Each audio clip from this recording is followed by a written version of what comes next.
This is Rubbish Talk, fortnightly insights and expert voices from the world of waste. Welcome to episode 66 of Rubbish Talk with myself, Alistair Meldrum. And myself, Jane Bond. And this week we have Rod Paterson, a former colleague of mine from many moons ago. I'll not say how many because it'll just show how old I am. But Rod is Senior Purchasing Manager at Ekman Recycling Limited, and more about Rod later on. But first of all, welcome to all our new listeners. We've got a spate of new listeners, all because of somebody appearing in television, Jane. Absolutely. You know, we are not worthy. I'm in the presence of greatness, a great actor here. So yeah, hopefully lots of people saw it, but you were on Disclosure, and I watched it, and it was very good actually. I won't do some of your catchphrases. Something about waste. Waste is like a river; it never stops. And there's also a magic bin fairy. But no, it was good. It was all about the ban, wasn't it, on the biodegradable waste ban, and the 600,000 tonnes of household waste that we can't bury any longer, and what's going to happen and where it's going to go, and the potential export with all these lorries and vehicles heading down south with nobody to drive them. So it was quite interesting. I thought they did quite a good job of putting it together fairly sensibly. It wasn't an anti-incineration rant. It was just more of, it was trying to say, right, this is the amount of waste we produce. You know, what are we going to do when the ban comes in place? So it was quite interesting doing it, because they film you for ages and ages, and then they obviously only cut little bits of it. And the only bit I got asked to repeat again, because I'd obviously done it so poorly the first time, was that quote about rivers of waste. So they made me redo that bit. Oh well, it was good. But no, it was interesting. Yeah. There was a lot of people on it that we've had on our Rubbish Talk, isn't there? There was Laura Young, there was David Balmer, there was, who else was on it? Pam Walker on it as well. Pam Walker as well. Yeah.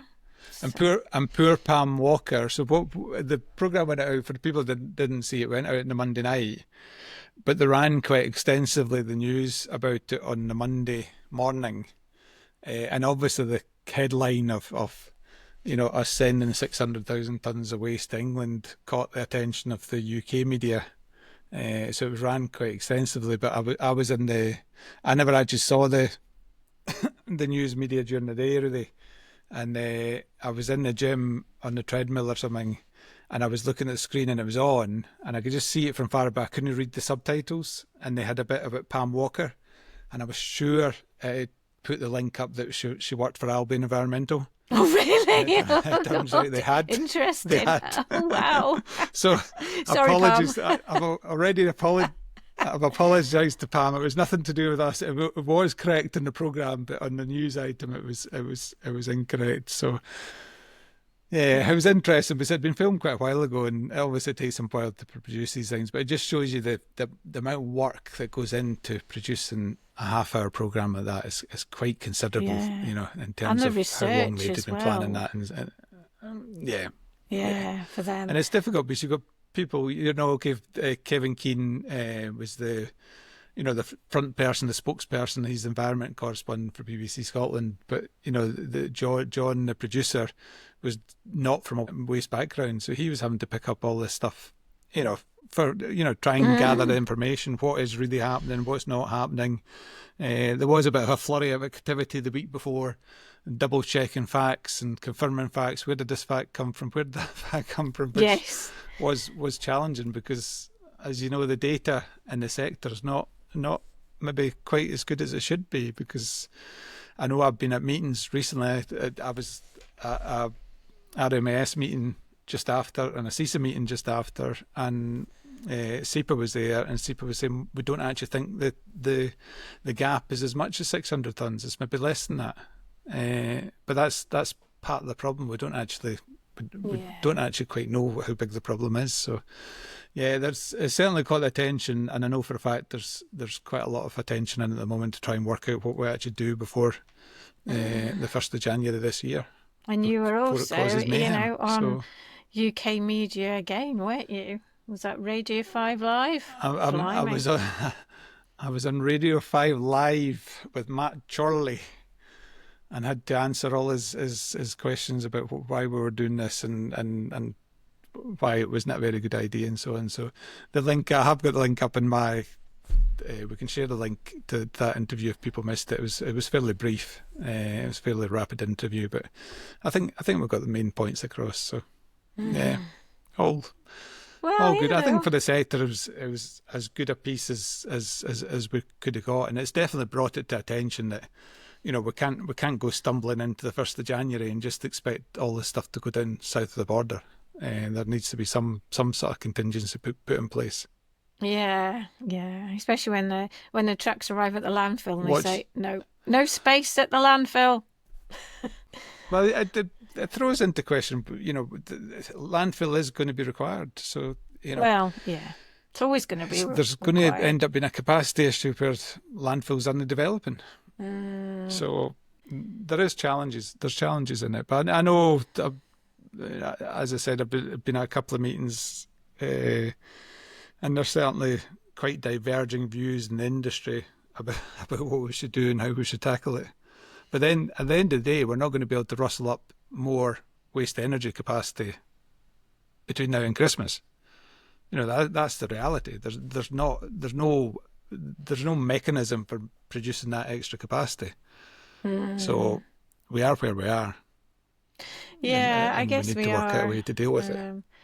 I'm going back to some other things in the news as well. Back to vapes, back to exploding vapes, and this is really sad and quite kind of shocking. 3 in the hospital after exploding vape left charging on a bed blows up 4 terraced houses, and that was in where was that? That was in Gainsborough. Did you see it on the news? It was just shocking. I saw the pictures. I saw the pictures. And it was it's mad. Well, the one thing I would say, why on earth are you charging a vape on your bed? Well, is my first question, really. The same reason that people used to leave cigarettes burning on their sofas. Well, but it's just madness. I know Albion put a post up and either Albion or Rubbish Talk about vapes. Somebody had sent us a picture of literally 2 identical vapes, exactly the same size, and the only difference was one had a mini charging port at the bottom. And basically, so this disposable vape bans happened, so that you're not allowed to sell disposable vapes. So all they've done is stuck a USB-C port at the bottom and called them rechargeable vapes, and it's basically the same product for the same price. So they've just circumvented the whole point of the ban, and they've still not worked out. The producers and the retailers have still not worked out they're duty bound to have a take back scheme, and I don't know why that's not been enforced.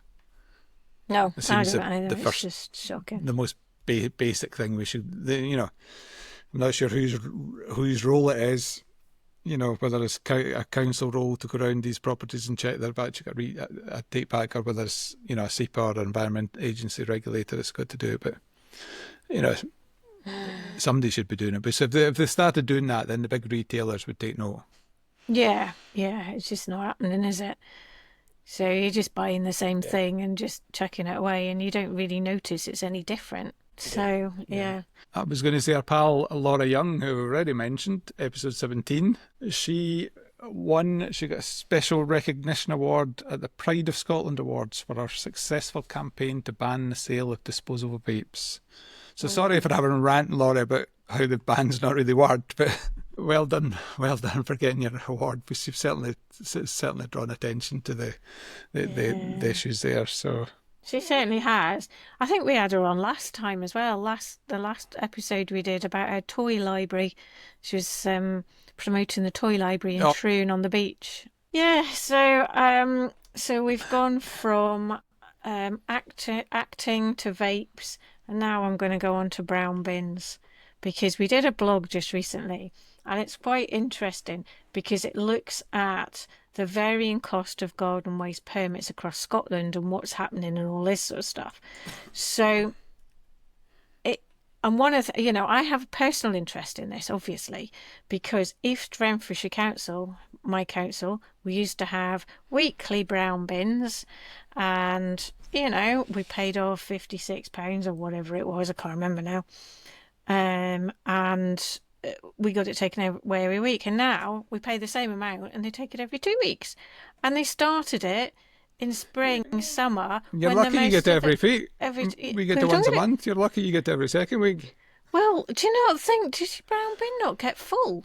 Especially if you've got a garden. It does. It does. So I've just changed. So South Ayrshire's £50 a bin. So I had 2 bins registered.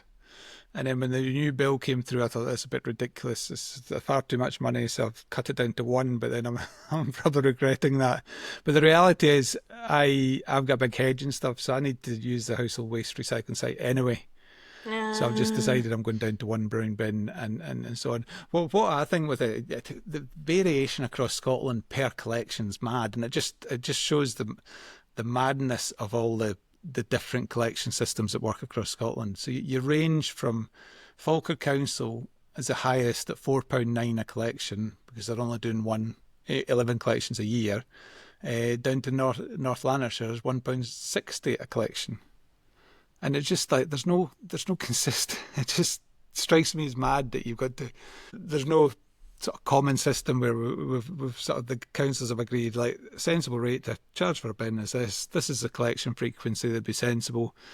And it's the sort of stuff, showing my age here, but Caledonian Shank Centre, way back, Professor Jim Baird, this is the stuff they would be looking at in terms of, right, what works, what's a reasonable charge that the council can apply. How do you make sure it doesn't impact on residual waste? As in, how do you make sure that garden waste isn't just disappearing into the residual waste? And I'm sure if some of the councils looked at the figures, they would have a higher residual waste. It's going to affect the recycling rate. But I think the revenue from the charging for the bins is much greater than the extra cost. And it just seems daft we've gone from, a smaller amount of councils charging to almost every council in the country charging, but we've not actually done any research on it, on the impacts or anything.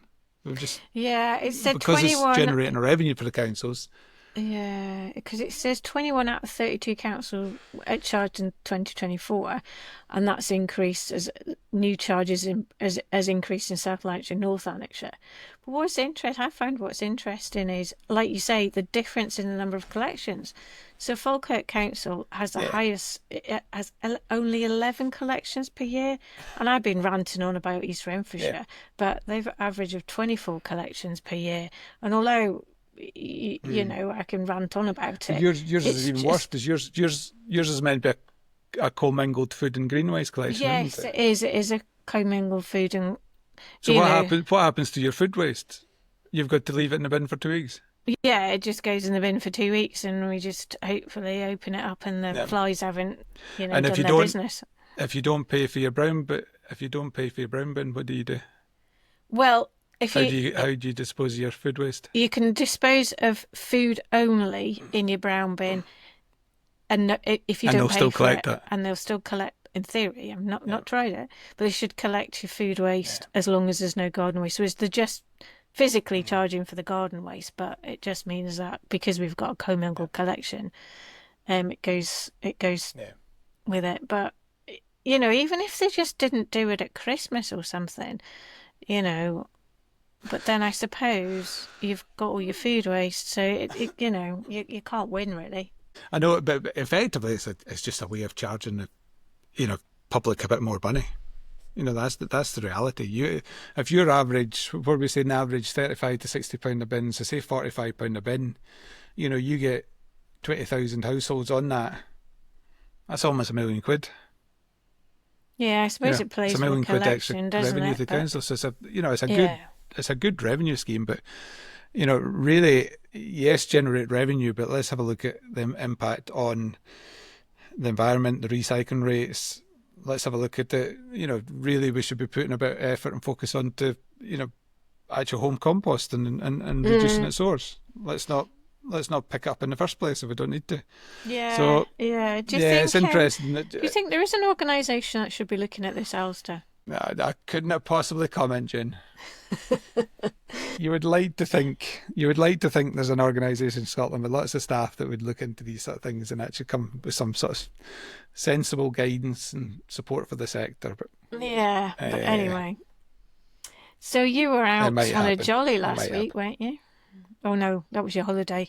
That was a real jolly. No, the jolly before. I was actually sunning myself in cost last week. Okay, we'll talk about that in a minute. I was. Well, I'll talk about it now actually since I've started. So I got the classic video of the refuse collection operative hanging off the step, and he actually even gave me a wave as he drove by. He probably wondered what on earth you were doing. So I got the classic picture. I've not shared it up yet, but I will get around to sharing it up. I'll maybe share it in the Switch website. And then the other one was driving me nuts. We found a nice coffee shop, but every time you went, I hadn't taken a reusable cups. Every time I got disposable cup, which were really nice actually, nice wee pictures in it, right, nice wee motivational messages. But every time they gave you one of these stupid plastic stirrer things, and I'm like, it's a black coffee. I don't need to stir it. And then, and the last day I was there, I was really thirsty, so I bought, because it was so warm, I bought a Coke as well. So I managed to say no to the stirrer. I got that across.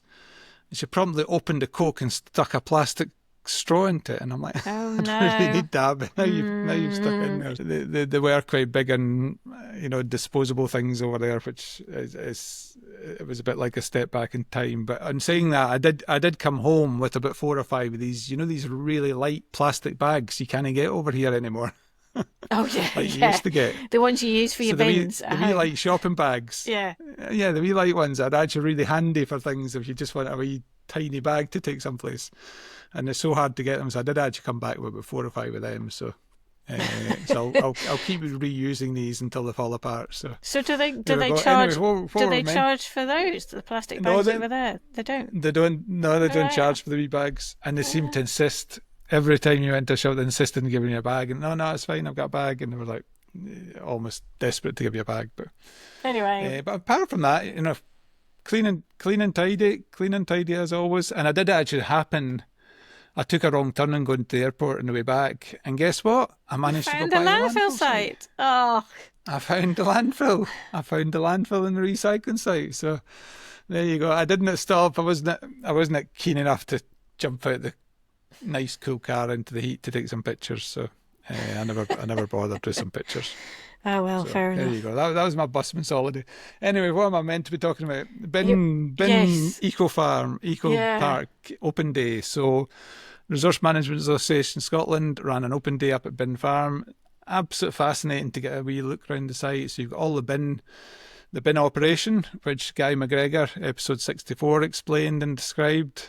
We've got the GAP Alba fridge reprocessing facility. There's an anaerobic digestion plant. There's a composting facility. There's a wood recycling facility run by Suez. There's a former landfill site. They've got, between the landfill, the AD plant, the wind farm, they're producing renewable energy across the site that can then be used at the site.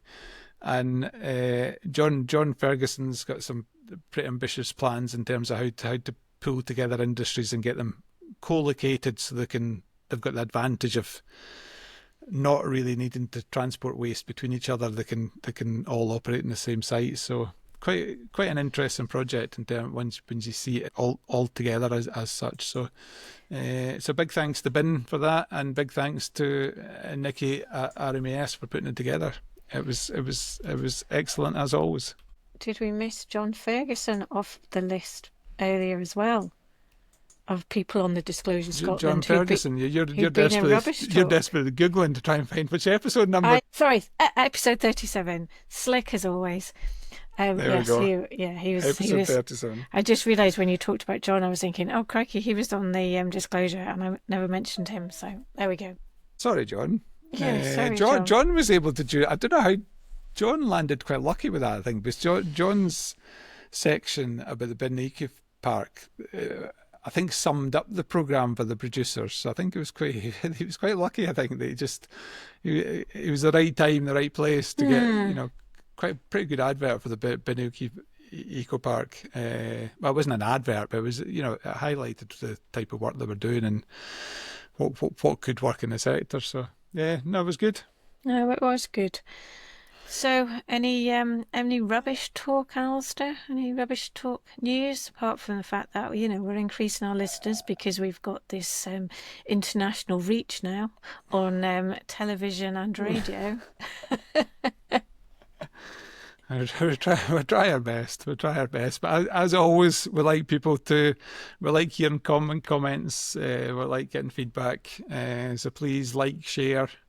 Usual stuff. I listen to other podcasts and they always ask for it, and I'm sure like most of you, I certainly don't like and share their stuff. I just listen and use their stuff, but it's very much appreciated, and it's always good to get some feedback. So we did get some feedback that one of our listeners, our regular listeners, shares some of our views and concerns about the industry, that we need to get back to basics with some of the things and just concentrate on the basics. And I think that was highlighted. We talked briefly about South Ayrshire Council putting this sticker on the litter bin, because I think a B&B was using it as a waste disposal, and he gave us example of one of the councils he worked for, where they literally went down the street and asked every single shop for their duty cares, and one of the shops said they didn't produce enough waste, but they did actually produce waste, and they managed to successfully fine them for doing that. And I think that sort of going back to basics,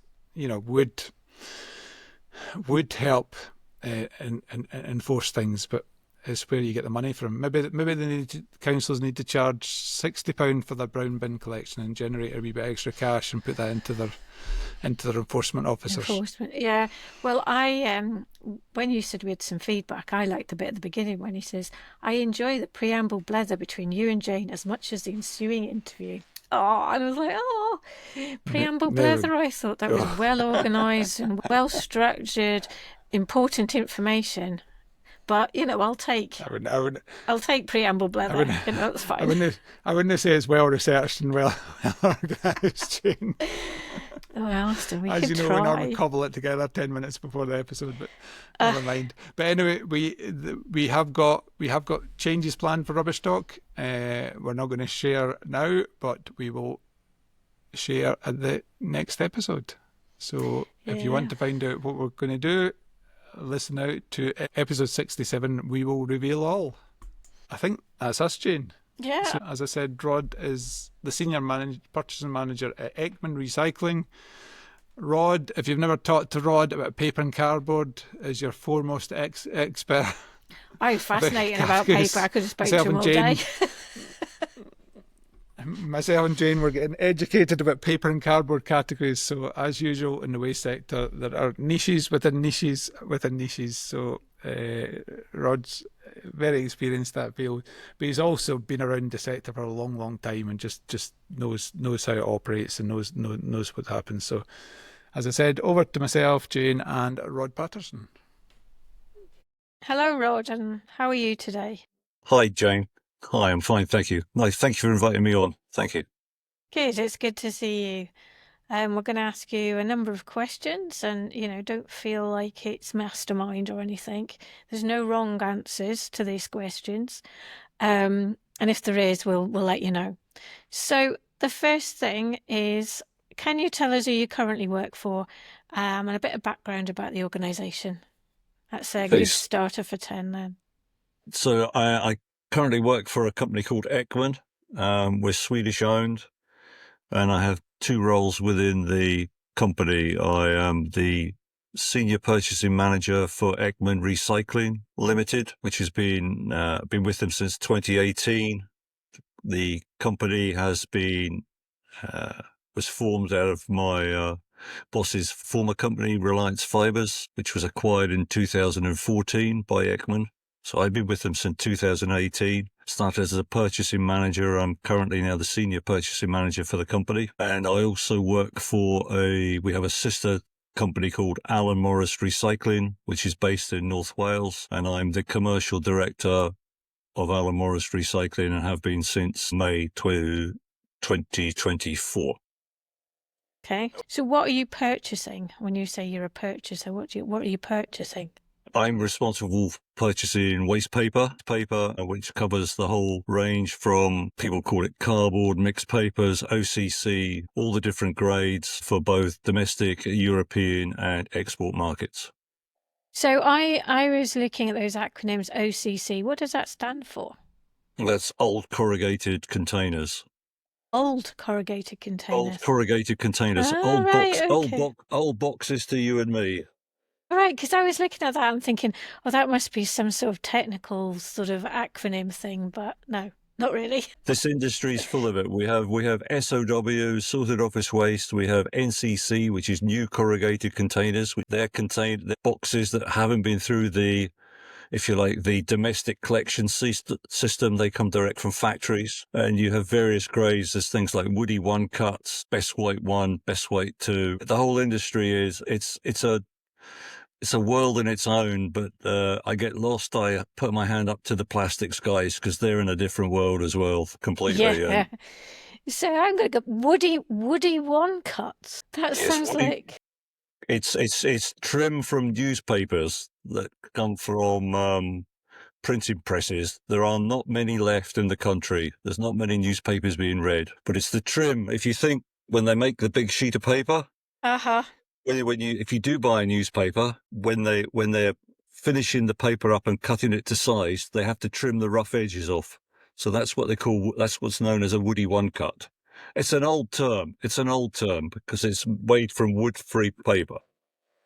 I've never heard of that before, and it's going to make me giggle all day, I think, Woody 1 cut. So in terms of, I was actually listening to you just earlier because there was a RMAS webinar, which was really interesting. So, and I'm going to ask you questions that I maybe know the answer to, but I think perhaps our listeners might not know the answer, because you were talking about how many paper mills there were in the UK and how many paper mills there are in Scotland, and there's actually not that many, are there? There are only 2 paper mills in Scotland. Caledonian Paper Mill at Irvine, which uses virgin pulp material, pulp product, and Four Stones Paper Mill at Leslie and Fife, which is the old Smith Anderson paper mill, which was bought over by Four Stones, which are a Hexham-based company, family-owned company, the Duxburys. They own the business, and Four Stones have done really well, and they've been a great success. They've bought a mill, they bought the old mill, they've converted it, and now they make tissue.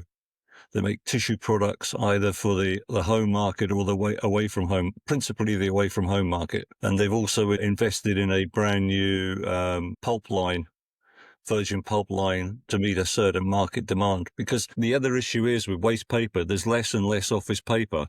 We're all working from home. I'm working from home today. I'm away a week, but I work from home when I'm not away. In the offices, if you look at my daughter and my son in their jobs, their offices aren't as manned up as they used to be. There was a talk about, what's the phrase I was looking for? People said we would have a paperless society. There isn't a paperless society yet. We're not at that stage yet. But the generation of paper is much, much, much less. So if you look at new mills opening, Metzer Tissue, there's a new tissue mill in Deeside. These mills are all going to use virgin pulp because there isn't enough recycled paper to meet the demand. Right, because you look at your bin, because I was looking in my paper bin, and I was up at Bin Farm for Bin Group last week, and we were doing some waste composition studies, and the paper and card, the majority of that was cardboard from Amazon packages and things like that. So the majority of what used to be paper and newspapers is now changed to OCC, perhaps. Is that right? That's a really good point. Mixed paper has changed entirely. Mixed paper has knocked on its head. COVID affected everybody, and it also affected the waste paper market. In that prior to COVID, people were still going out, and again, it comes to working from home. People were going out, the guys were going out, people were going to work, pick up a newspaper. The internet was still, obviously the internet was there, but the people were still buying newspapers, or they were still going to the shops. Since COVID, since COVID, newspaper consumption or newspaper readership has fallen off a cliff. Yeah, I must admit, when we were looking, when I was at Bin Group and we were looking, because it was a dry mix recycler we were looking at, the majority of that was card, thin card, like shreddies boxes and other makes are available, that kind of thing. And there was very little actual paper. So is that a real problem for the paper mills? Because presumably if there's not enough of that relatively good paper, they need to use a lot of virgin pulp and they need to chop down a lot more trees. Or is it because they're not actually producing as much of that paper in the first place? So what you tend to find, if we talk about pulp, we talk about pulp for tissue production. Right. The majority of tissue mills will take virgin pulp, or they'll take sorted office waste or office grades. What we have to remember is that the big players on the corrugated side, they like OCC. They like the OCC, but they will now take up to 30 or 40% mixed papers within their composition. If you think that a paper mill is it's a bit like making a recipe. You take all the paper, you put it into a big pulper. If you imagine that you're at home, you've got your blender at home, and how would you call it? I want to make a fruit smoothie, but I'm not making a fruit smoothie. I'm making a paper smoothie, because that's what you're making. So you're going to throw in your 60 or 70% or 80% OCC, and then I'm going to take my 20 or 30 or 40% mixed papers, and I'm going to put it in the mix. I'm going to add a bit of chemical. I'm going to add a bit of heat, some water, and I'm going to stir it all up in a big pot and pulp it. So the lightweight packaging, the fibre strength is a lot less, or can be a lot less. So that's why they want to know the composition of the material that is being going into the mill. That's why they might take mixed paper, but they'll only take maybe 30%. They might take 20%. Some mills will run to 40%, but it depends on what they want, what their end product is. Are they making a strong pack? Are they making a strong product, or are they making a lightweight product? Your other cereal packets, your cereal boxes can be made of grey board with a white top liner, because they use a cheap inner fill, because they've got to pack it inside to hold the product to avoid contact, and they use a white top on the top so they can print to it. Yeah. The actual card, the real fibre inside is of less strength. If you were to tear it, it's of less strength than of cardboard. But you also got the issue now you mentioned lightweight packaging. The industry's gone from heavy boxes to light boxes. If you buy a product for Amazon in COVID era, you've got a box the size of my desk. Yes. Don't start me in that one, Rod. With a pen inside it. With a pen inside it and a whole load of stuff in. Yes.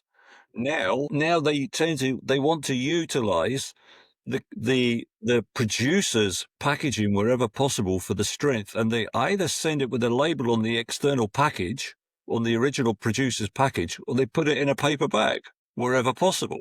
It's different if Alistair gets new golf clubs delivered. They'll come in a proper cardboard, in a steady box. I don't play golf, Rod. It's a waste of a good walk. Yeah, still too busy running. We've probably offended all the golf listeners. Yeah. I'm sorry. I apologise. One thing you mentioned there, and it just occurred to me, you talked about corrugated packaging. Now, I know in the past you would get a cardboard box, had the corrugated bit to make it stronger, but you don't really seem to see that anymore, do you? Or do you? Am I missing this? That you no longer get corrugated cardboard boxes? You get corrugated cardboard boxes, but it's, how would you put it? It's, what's the term? Horses for courses. So what you also find is that it depends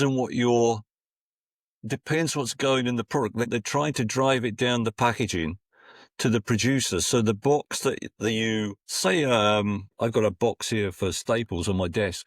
It's quite strong. It's made of card. It's printed. It's got a white top. But nowadays that would be posted as is with a label on it. Mm-hmm. In the past, it would have been in a box. What they've tried to do is avoid what they call secondary packaging, outer packaging, which is secondary and unnecessary. But you still get a cardboard box. I mean, if you go to Tesco's and other supermarkets are available, Morrison's, Asda. Don't worry, we don't worry about product placement here, Rod. Checks in the post. So tell me, Rod, did you leave school desperate to know that there's 555 different types of recycled paper, or did you plan to go into the waste management industry? No, I wanted to go. I wanted to go to an airline. And why did you not? Because I ended up doing a degree in maritime studies, international transport at UIST in Cardiff. So it's quite a mouthful. It's quite a mouthful because it's a BSc Tech Honours, University of Wales Institute of Science Technology, Cardiff, and you can't really put that on it's really difficult to fit that on a CV at the time. So I did that for 4 years, and I got into working for a company called Fashion Flow, which was part of National Carriers or National Freight Corporation at the time. But they were, so I did that, and then I graduated in 1984, and I had your questions, and I was going back through my history and I remember I wrote 284 job applications. There was no internet in 1984. So I still remember I wrote 284 job applications. I got 4 replies. I got offered an interview with British Steel, which I turned down. I got an interview with BRS, which was part of National Freight, but it was working on some cost plus contract, and I didn't quite fancy doing that because I'd done that at Fashion Flow. I then got an interview with Freightliner and took a job with Freightliner as a graduate trainee. And in the meantime, I got a reply from a company called English China Clay, which was based in Cornwall, saying, could you come for an interview? So this is intriguing, Rod. I obviously know you, but I never knew this part of the story. So keep going. I had this interview with English China Clay in the summer, and I was going out with a girl from down south at the time. So I went to see her, and then I went to the interview, had this interview, and I never heard anything of it. I thought, well, the guy said he would write back. He would hear from me. So in the meantime, I was offered a job with Freightliner. I took a job with Freightliner in Cardiff, back in Cardiff, working on the trains and logistics and planning, and which was all good stuff. Anyway, in the November, I got a letter from English China Clay saying, we want you to come and work for us. So I handed in my notice, joined China Clay in January, I get this right, 1985, and went to work for them in Cornwall. And they had this waste company called Hall Waste. Hall Waste for all waste. That was their slogan. So they had this depot at Par, and the manager was as sleazy as hell. It was a total experience because in the 80s, everybody, it was a drinking culture. First time I met my MD, he nearly fell through the door of the office. Look, if he was that drunk, and then he drove home. It was just one of those things. It was a whole experience. I mean, you'd all be sacked by now anyway, if it happened in this year. So anyway, they sent me up to this Hall Waste, and they said, oh, you can't work in Cornwall because blah, blah, blah, blah, blah. So you've got to go to Plymouth. So I went to Plymouth, and I always remember, went in to meet the director, and he was called Harry Johnson. And this Harry Johnson guy goes, oh, you're a graduate. Don't like graduates. You're all useless. Blah, blah, blah. Waste of taxpayers' money, because in those days you got a grant. Again, something that's well and disappeared. You got a grant, but you still had to pay something, and you got your fees paid. So anyway, he says, "Oh, you're going out with this guy." He says, "You're here anyway, but we'll sort you out." So, okay. So he introduces me to this guy called Ken Goss, and this Ken Goss was about 6'4" and hands the size of shovels. I'm no kidding, right? He was huge. So he was a tanker driver, and he did septic tanks. That was his job because they had this contract doing domestic septic tanks. So away you go. They gave me a boiler suit. They didn't give me any gloves. Gave me a boiler suit and a pair of boots. And away I went with Ken, and he said, right, here we go. So we go out to the first job. He says, help me lift the man lid off this, in this middle of this garden, because we were in Devon and Cornwall. A lot of the stuff's offline. So anyway, he says, go down on all fours. I'm thinking, what's this? Hold the end of the hose and go down on all fours. He said, no, go down there, right, and lean over with the hose. Next minute, he lifts me up by my ankles, proceeds to hold me up in the air, and drops me into the septic tank holding the hose, straight into the raw sewage in the septic tank. And then he lifts me up and he said, "Are you okay?" Like, I'm trying to sort of breathe and stuff like that. And of course, you have to wipe your hands like this and take all the stuff, your hands covered in. Anyway, drops me back down again. And this is how we proceeded to empty the first septic tank, holding me up and down. Because obviously this wasn't the way you do it, but this was there. I mean, you'd be done for bullying, harassment, and victimization and everything these days. You get the sack. So anyway, this went on. Then we had lunch. But obviously all you could do is wipe your hands with a rag. But I got a packed lunch, so end up doing this for the rest of the day. Get back. Harry goes, "How do you get on?" And of course, I'm covered in, you know what? No problem. Loved it. What are we doing tomorrow? So, I wasn't going to win. I wasn't going to let them win. And after that, after a while, it all settled down. The guys were really good. We had all these characters. We had another guy, Reg.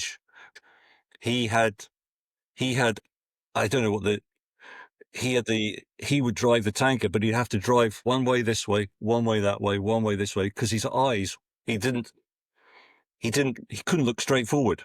So we always had to drive one way and then the other way, always driving straight, but he could only use one eye. Things like that. My God. You do wonder how we survived. How did we survive, Rod? Yeah. How did we survive? And that's how I got involved in waste, because the guy challenged me and I wasn't going to give up on the challenge. I wasn't going to let him beat me. So I spent time with there. And then, as you know, after that, I was there for between that and working in a quarry and doing some transport back into waste. I then, my parents lived in Inverness. And they kept sending me job applications, because they said, "Oh, you should really come back home." Blah blah blah. So I got this. They sent me something from the I think it was the Press and Journal or something, and it was a job for Shanks and McEwen Northern for a district manager in Everton. And for once, they'd sent me a job that was actually in date. So I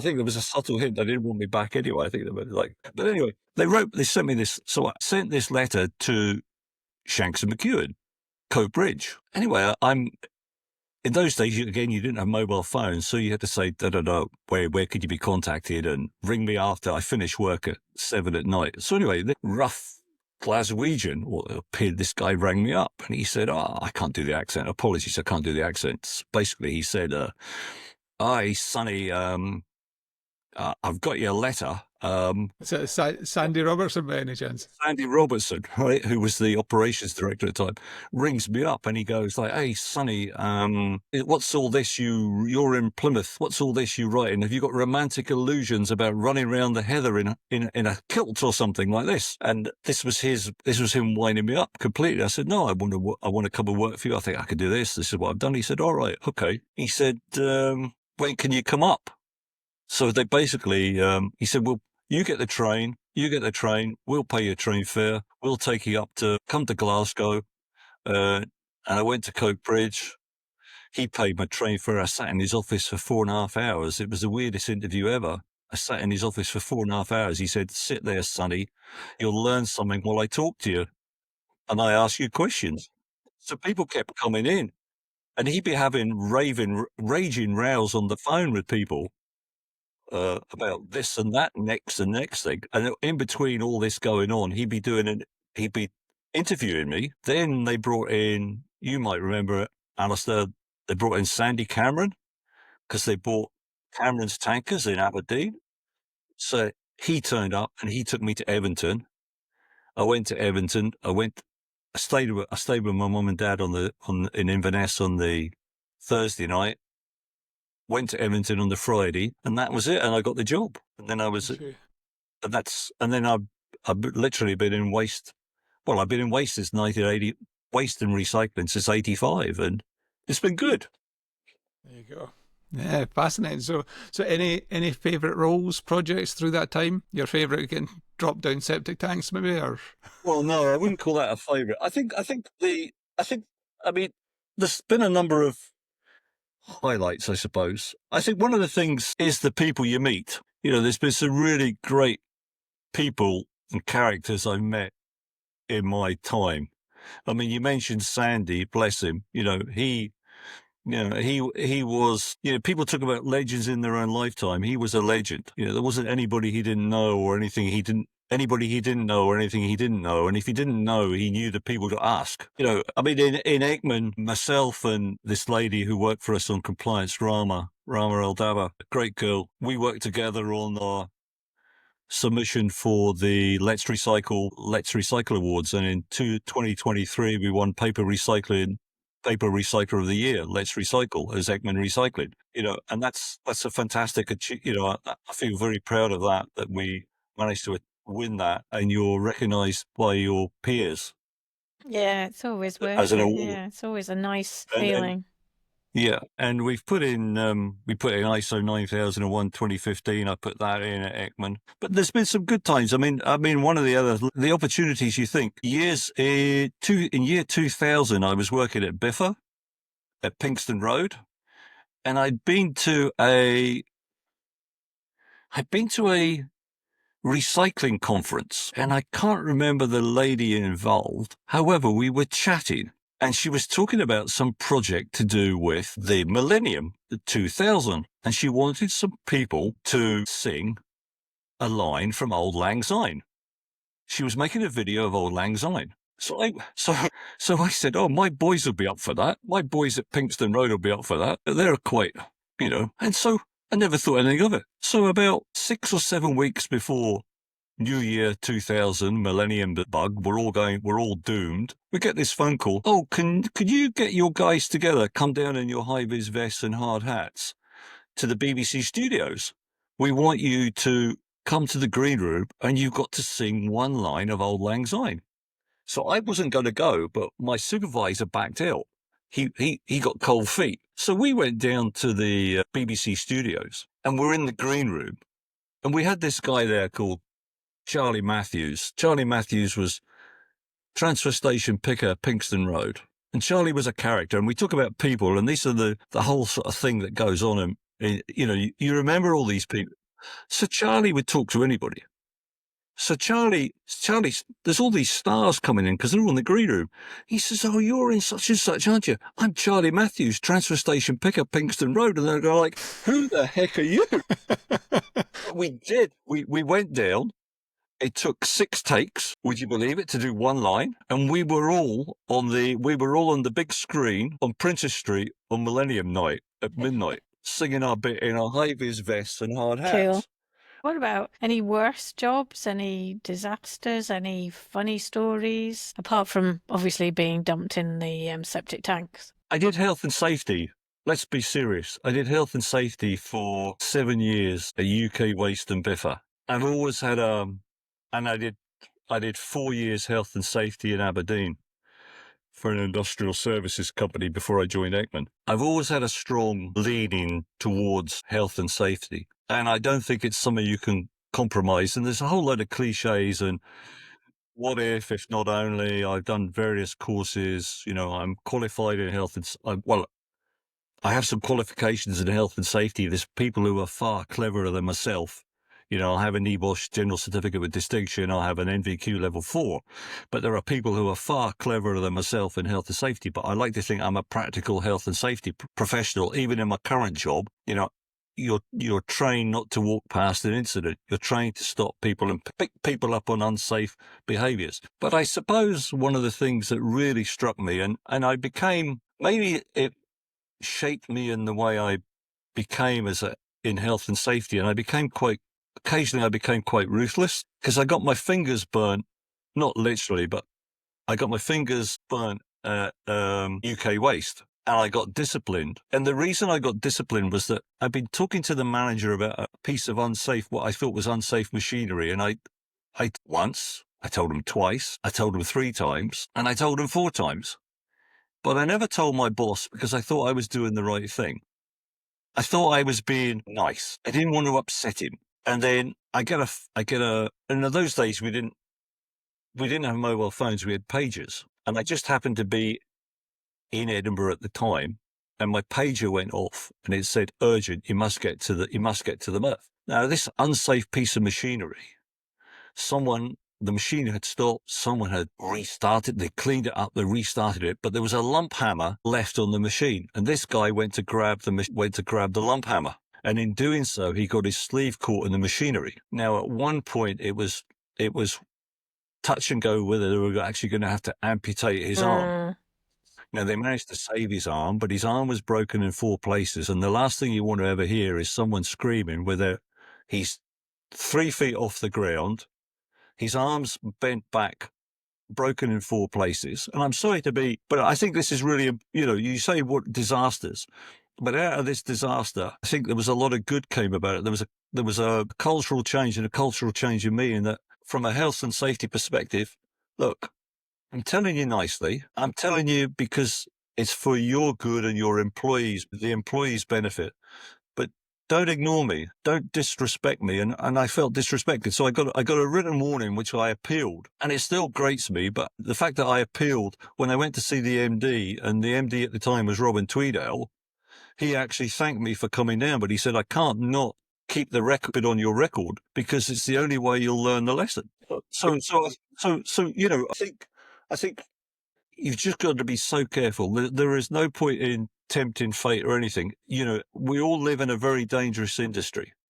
I mean, I did bins in Edinburgh during a industrial dispute. There was an industrial dispute going on in Edinburgh, and I was working at Viridor, and they gave us this contract to run 7 bin trucks. So we did health and safety training. We did all the health and safety training. We had guys trained up on the back of the bin lorries. And one of the things is you don't stand behind a bin on an auto lift because it can come off. What happens? Get a call. Where were you standing? Oh, I was standing behind the bin. Well, that's why you do your training, because the bin could come off. But you can only try and make people aware. And I suppose, like, you asked about a highlight, I've forgotten. I can actually say I litter picked for the Pope. You've got to tell us more here.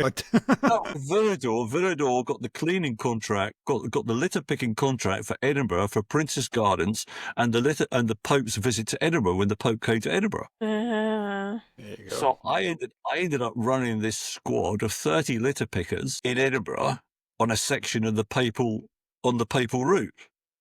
Now, I'm not religious, right? I'm not religious, but it's the craziest, deepest sensation. Even I felt heat from the Pope mobile.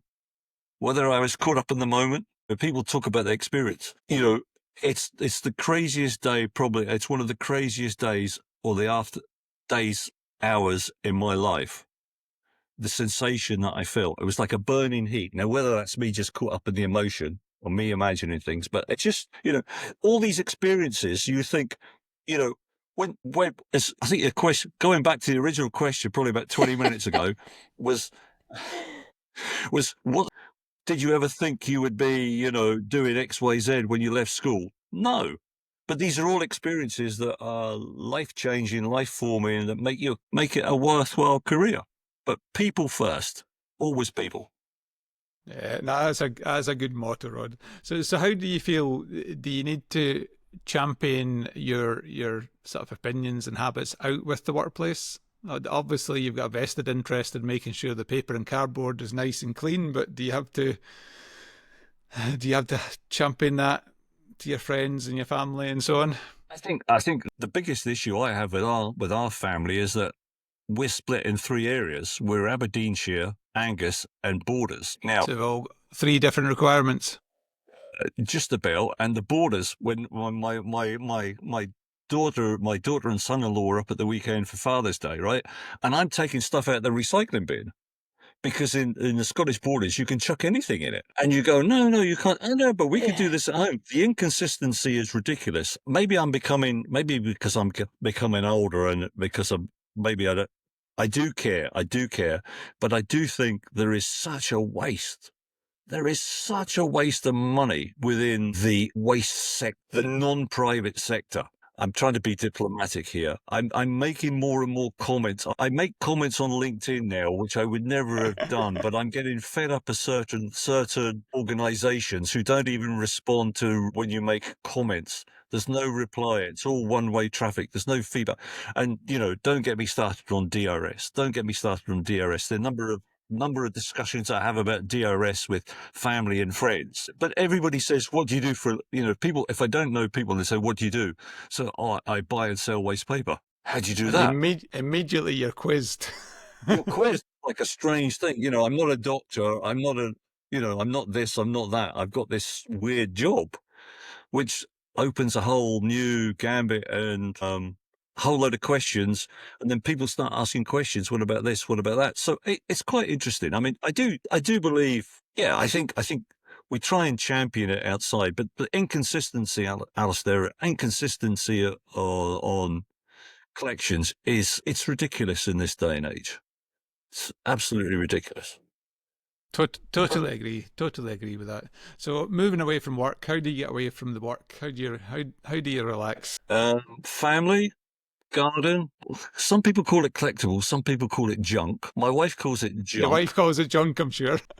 So I like to go around antique shops, or I don't really do boots. I don't really do car boot sales, but I tend to do antique shops. I mean, I've got a light 1950 hole punch on my desk. I collect model trucks. Don't tell my wife, I bought a railway sign the other day from an auction. But no, I find the garden and just having time away from work. And I've also learnt a lesson now that I tend to, probably because I'm not in operations. Well, I'm not directly involved in operations. And Alan Morris is it's only 5 days a week. It's 24 hours, but it's 5 days a week. And there's people who look after the operations. So I find now that what I tend to do is throw my phone away at the weekend. That sounds Not like literally, a good motto. To get away from it. I don't look at my emails anymore. I used to be quite sad and look at my emails. I mean, I'll work Monday to Friday. Monday, if I'm away, I tend to work because what else am I going to do? I'm not one for sitting in a hotel because I'm away and I could claim it on expenses. I could have a 3-course meal and I could have like 10 pints of lager and a packet of crisps. I don't do any of that. Unless there's a social occasion, a specific reason, but I'd rather work because I'm away, and I choose to I live in Scotland, I cover the UK and Ireland, so I feel that I need to make best use of being my time away. So when I'm home, I switch off. But in the past, I was really guilty of not switching off, and I think that's a lesson I've learned that's come with maybe this job. And also maybe the fact that you've got a lot of trust with there's a lot of trust within our team. We're a small team. There's 23 of us in the UK, including Alan Morris. Head office, there's 14. So we have a lot of trust, and if something's really urgent, we say, like, send us a text. It gets done. Yeah. It gets done. But Yep. no, I switch off I do switch off now. So, what about your current role, Rod? What's your current role? What are you trying to achieve in that? What's next for you? For me, my current role, well, I have to maintain and grow the business. I mean, we do 300,000 tons of fibre material a year in the UK. So my job is to try and continue to grow and expand that business and the customer base. That's probably number one. Number two, in terms of Alan Morris, is to bring new business into Alan Morris. Some of that relates to, because if we bring business into Alan Morris, we then process the material which is below standard. It's material that's either below standard, or we're buying bales because people can't load containers or have split loads. So we can bring those in. So the idea is then that Ekman will buy the material from Alan Morris, because Alan Morris Recycling trades as a standalone business, and Ekman Recycling is one of its customers. But we also sell to the tissue mills or to some other specialist people. So the idea is to grow that business. We've got a new person at Alan Morris who's come onto the compliance and quality side. So I'm trying to mentor him to take on my role. Alan Morris. We're going for ISO 9001, 14001, and 45001. I need to help with that. I just want us. I want to see what we can do in the next. I mean, I in the next 2 or 3 years, what we can achieve. I have ambitions for growth and to maintain our, maintain service levels, make sure that suppliers are satisfied. That we're ticking all the right boxes, and we're expanding our name and our niche and our reputation in the market. Okay, that sounds like it's going to keep you in work for a while, then, Rod. Yeah, I mean, one of the things I'd like to do, and my boss, if he's listening to this, one of the things I have spoken to him about is doing a 9-day fortnight, because I still have ambitions to work for myself. Highly recommend it, Rod. Highly recommended. I should have done it years ago, Alistair, but So, is there any? but yeah, I mean, I was just going to say, Go on, moving Jane. on, about any facts you want to share that you think people might know, which, to be honest, you've shared quite a few facts on the paper industry, quite fascinating right at the very beginning. I could have talked to you for hours about what does this mean? What does that mean? What does the other mean? But is there anything specific that you think that you haven't covered that you think people might want to know? I don't know if people have questions. I mean, that's a really good question, Jane. And you know, I think one of the things that does come up, right, which really bugs me, really annoys me, is when it's people who sell balers, and people who sell either vertical balers or horizontal balers. So a vertical baler is the one you get at the back of the store to make the small bale, the wee bale that gets collected and goes in to be rebaled again somewhere else. Or they say they've made a mill-sized bale. So there are certain balers that are what I would call that are oversized. They make a bale that's oversized, and they tend to be American-based balers at the back of store. So I better not name names, but anyway, you can only get 4 across. You can only get 4 in a container, so you can never get the payload. So even though they're mill-sized bales, they might be mill-sized for America, but they're not mill-sized for the rest of the world. So don't buy an American vertical baler, or if you're going to buy a baler, at least don't speak to the people who are going to actually buy the end product or take the end product from you. And the other fact is that twin ram balers and galvanized wire are not popular either in the UK, Europe, by the end user. The mills don't like the bales, because as I describe it, as they make the bales roast beef style. The wiring goes round the length of the bale. If you imagine your Sunday roast, and it has the string round it, in that configuration, those bales are not agreeable for UK mills or European mills. They can only go for export. So twin ram galvanized wiring it's not a good idea. If you're buying a new baler, I'm not being paid by any baler manufacturer. Here, Rod. I'm not selling balers, but if you've got plastic, I mean, there's a large waste management company who I haven't worked for, who bought twin ram. No, I mean that seriously. Right? Because I don't want to, because it's not one I've worked for, but they have a facility and they do 20 bales of OCC a week, and they do 4 bales of plastic. And they bought a twin ram galvanized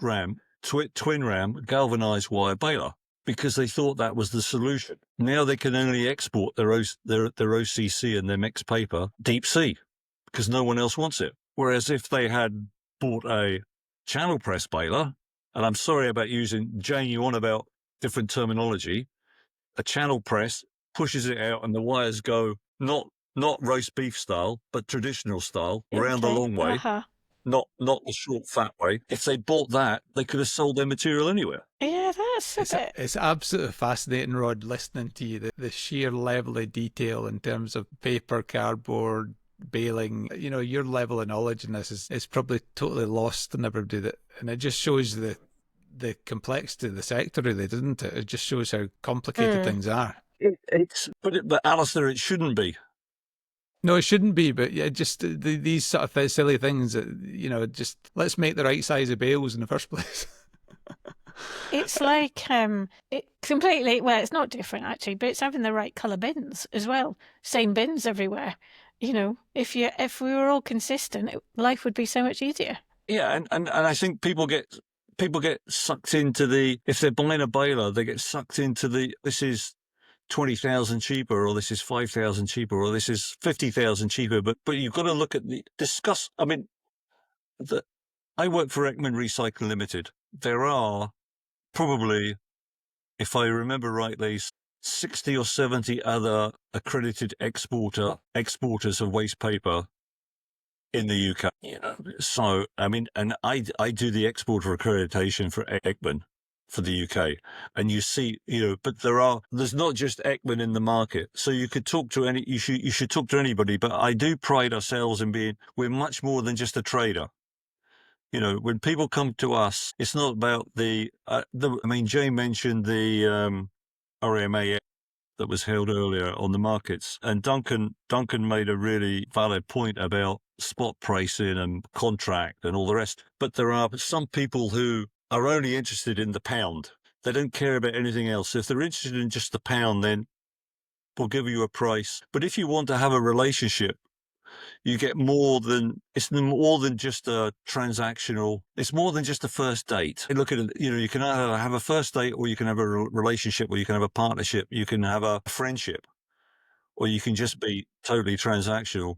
Here's my price today. Take it, leave it, take it, leave it, take it, leave it. Oh, you get it this month because you're £1 more or 50 pence more. Yeah. But there's no relationship. There's no bond.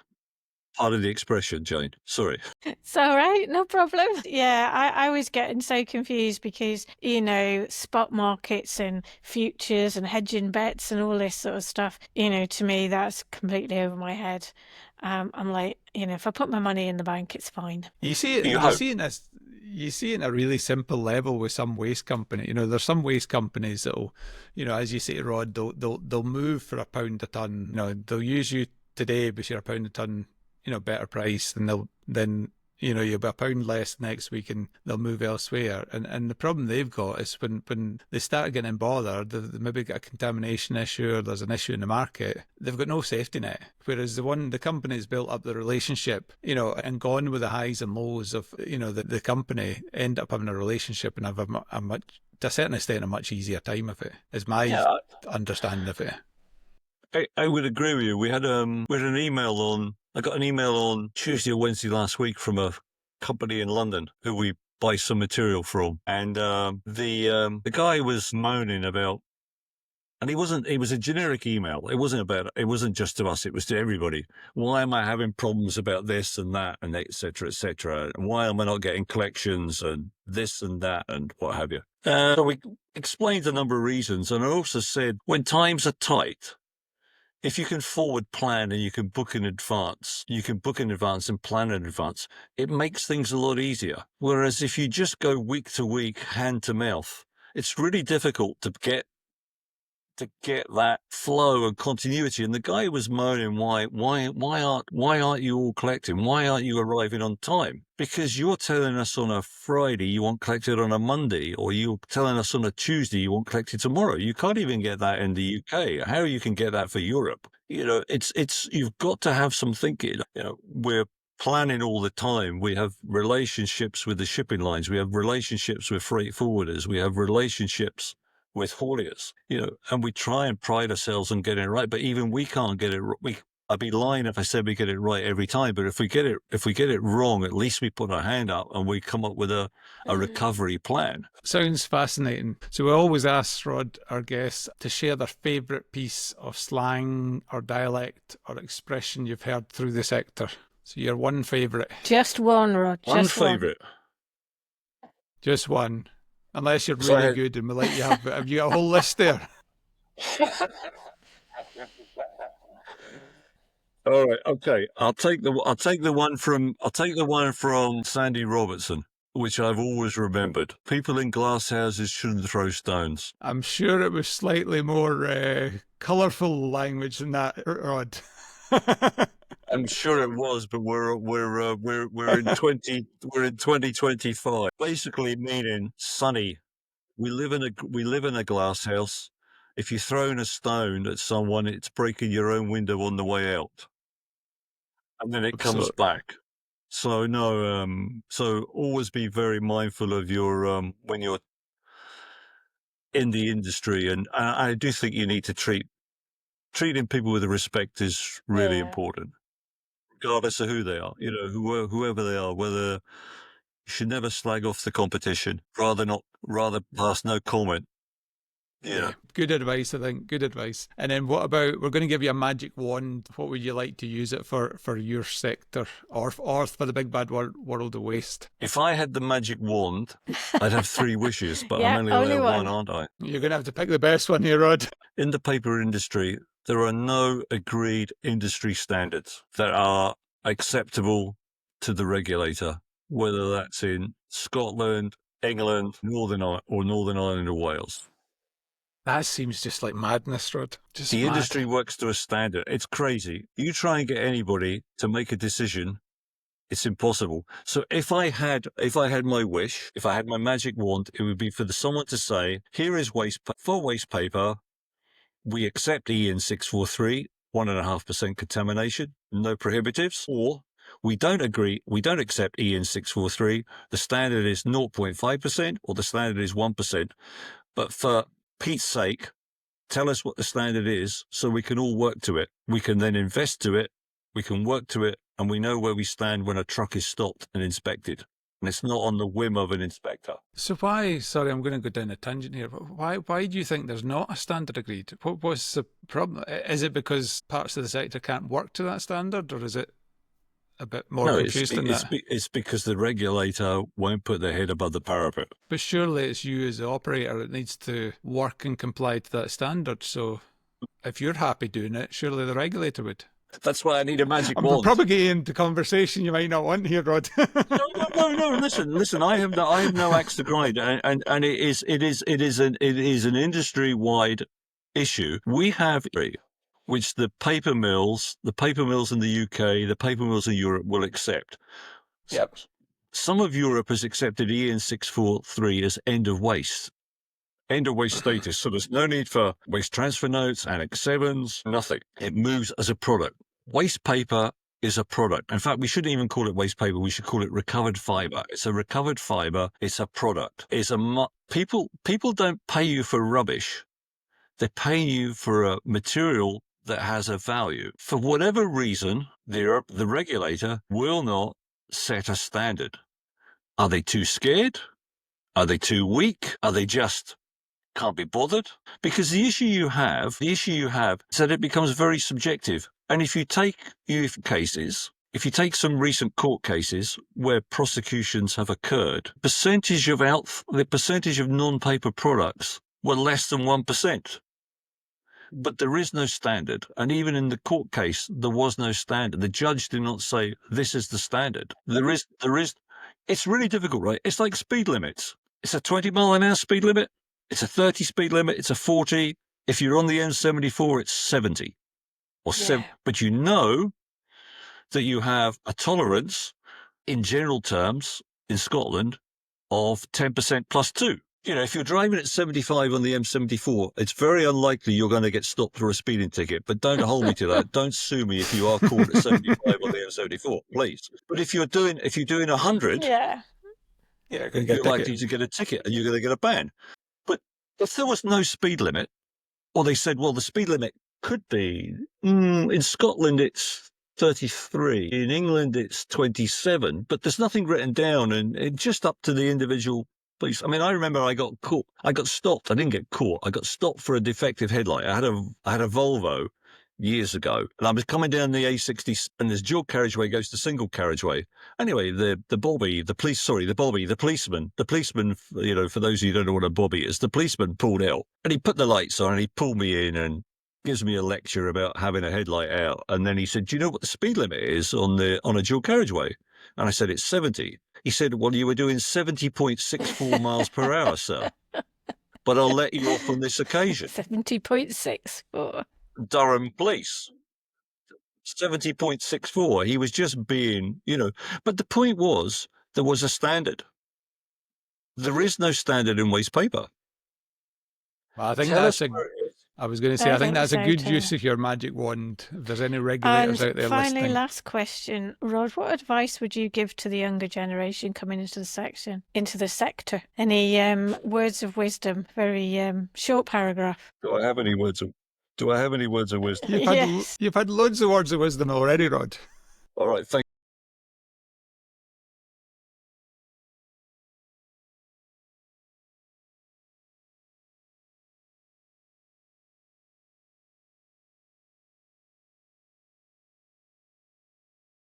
sectors. And, Alistair and Jane, Alistair, we're on the CIWM committee. I think, there's a whole raft of things to switch the CIWM. There's a whole range of opportunities, not just in the industry. It can be a forklift operator, it can be a bin man, it can be a chemist, it can be a environmental technologist, it can be a consultant. It can be the whole gambit, covers all sectors. But I think the other thing I would say is that, and you've done it, Alistair, and you've probably done it, Jane, is that it's not a 9 to 5 job when you're young. And I think if people are looking for a 9 to 5 job, work at home, it's not for you. If you want to get hands dirty, you want to have opportunities. I'm coming to the end of my career, or maybe I've got a few years left, and maybe do some bits and pieces. But I think there's a whole opportunity out there, and don't ignore it. It can be a dirty job, it can be a clean job, it can be a rewarding job, but you'll make lifelong friends, lifelong business acquaintances, and you'll get huge rewards. This industry's been really good to me. I think I can't complain. I've been made redundant twice, but I bounced back both times. as well we have to think as well that young people nowadays won't be expected to be going down septic tanks and being dipped on their head. I think we have to make that clear that, Thank you, Jane. Thank you, Jane. I did say that in 2025 they would have been sued. They would have been sued and done for probably sexual and moral harassment or something like that. These days, Rod. I mean, crikey. No longer get hung up above a septic tank. What's wrong with the younger generation? What's wrong with the younger generation these days? But I think the career opportunities for young people, and there's a really interesting. I know someone who started on a forklift who's just become the operations director of a large waste management company, and he started on the forklift. So if you have the aptitude, the work ethic, and you have some nous about you, you don't have to be an academic. I was lucky enough to go to university. You don't have to go to university to have a career in this industry. Don't get hung up, because it's at all levels, and he's now the operations director, and because he's applied himself. He's had the nous. He may have had some lucky breaks, but there are other examples of that throughout companies where people have come up, and it can be local, it can be national, it can be international. The world is your oyster. It's what you want it to be. Good point. Yeah. I think that's an excellent place to finish, Rod. Thank you. These words of advice. So thank you ever so much for coming on and sharing your knowledge and experience. Thank you very much. Thank you for the opportunity. Thank you very much. Thank you.